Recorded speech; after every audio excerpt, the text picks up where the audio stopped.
Good morning, you beautiful people. So Dano and I and Ben are on our way back to the farm. Here's a nice moon. I want to show you this. Standing on the back tire. Look at that sunrise. We have left Swakopmund just after 4 this morning. It's now just before 6 or just after 6, I'm not sure. Some bar stools that comes from Melissa. Very happy about that. I just got news that the kids and the ladies got into an accident like 2 minutes ago. I'm sorry, my hair is a mess. I see I haven't done my makeup properly this morning yet. But the taxi that they were in hit the bus. Somehow they were in a bus accident. Everybody's okay, except for Marshall got hit on her head. They're taking her to hospital to just check her out, but she seems to be okay. And then one of the bigger ladies got hurt on her leg. I'm not sure, I couldn't make out exactly which one. So they're obviously not coming to camp today, and they will keep me updated. They'll go to the hospital, get everybody checked out, and they'll keep me updated. And I'm still 2 hours away from home, so I hope to be able to get there and assist how I can. I'll obviously keep you updated in the video as well and let you know how everything goes. But yes, this is how we start today. I think this is incredible. So we made it in time to load the pig food. We've done the other shops already. Some buckets up here with some nice goodies. And so this is our last stop before hitting the house again, or getting back to the house again. So tomorrow is chicken day. And yeah, they will spend their first 10 days in a tent, but still you want to get ready for them. So I bought this cage from a neighbor a couple of plots away from me. Now to move it, you're going to use all of those guys there, and then these two guys to carry it, and then we're going to put it just on the back of the bucket and move with it slowly. The alternative would have been to cut it open and then go and weld it again, but I'm not in the mood for that. Werken, Luki! Ey, werk ja! Kijk die van hier zo! Ga los! Ik maak een video! Ga staan daar en maak een video! Ga staan daar en maak een video! Ja! Ja! Oh! Net zo! Sta daar, een beetje achter!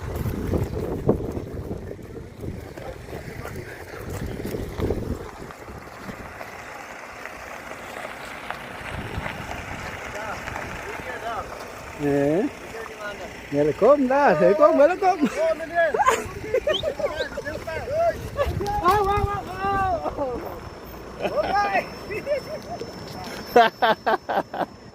This morning I quickly mentioned Lisa's gift to us.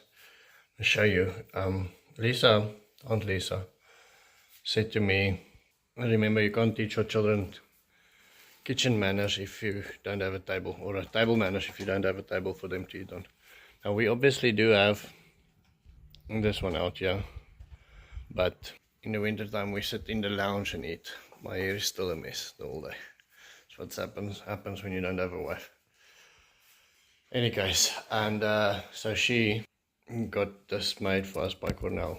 So Aunt Lisa, this is going to look fantastic when we have little kids filling the seats, and wifey preparing the food and serving the food. Thank you very much.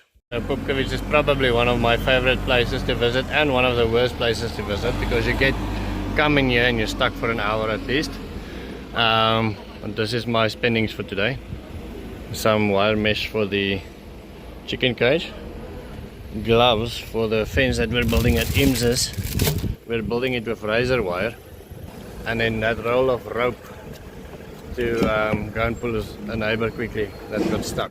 So we just had enough rain for us to make it a little bit difficult to store grass. It's just a little bit moist, and so you can't store it in bags. You have to use it quickly, and so that is our lindaba.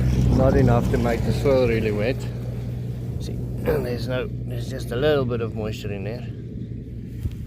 This was now just about an hour ago while I was pulling the old man with the broken car. His son is in charge of this whole place, and so while I would have done it anyway, it definitely does help building brownie points with somebody that has got all that land and that can help you with all of those things. So that's extension 17. We're allowed to cut there, cut grass there and harvest grass there, and then also as soon as we get that same letter from Namibia that we're waiting for to subdivide our land, as soon as we get that letter, then I can start selling those erven as well. Okay, so this is the idea. Would love comments. I bought wire for it as well. Cover it on top with zinc, put wire in here. I was thinking of maybe putting wire underneath as well to make it a Babylon. The zinc is actually so long that it has doubled on a lot of places, so we can make it only up to here. We can also make the cage a bit smaller so the zincs could fit, but I'm not sure if I want to do that. Yeah, what is there more? Thinking of putting wire below and then making it a bunny cage, but then I'm not sure if I want to mix the bunnies and the chickens. I just want a new place for the bunnies. That's basically the main thing, and this cage is actually very nice. One of the nicest things about it that you often do not get in chicken cages is that you can walk around freely in it. Somebody said as well earlier that if we do use the stables, then we should do that. I will have to cover the sides, I'm sure, with maybe greenhouse plastic or something. Not everywhere, but just somewhere, so we can keep some of the wind out, especially while the birds are still younger. Initially they'll live in here in a tent, and then after that they will get opened into the tent, into the cage.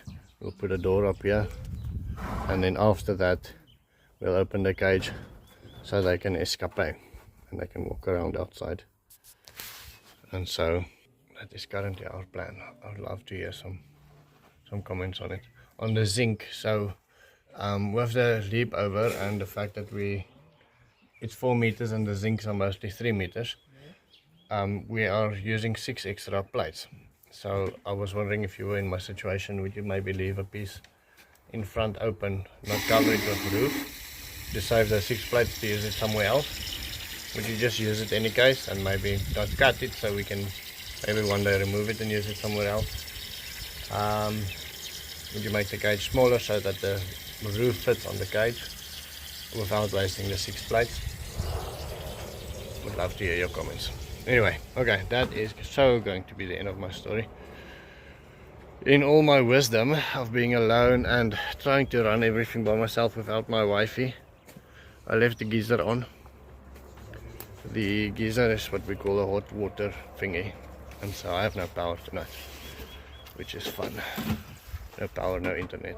Joy, joy, joy. In any case, I'm not a big fan of not being with my wife. Not only because I'm useless without her, but I actually like her a little bit. I've told her that once as well. In any case, that's going to be the end of my story. I'll see you tomorrow. Have a wonderful night.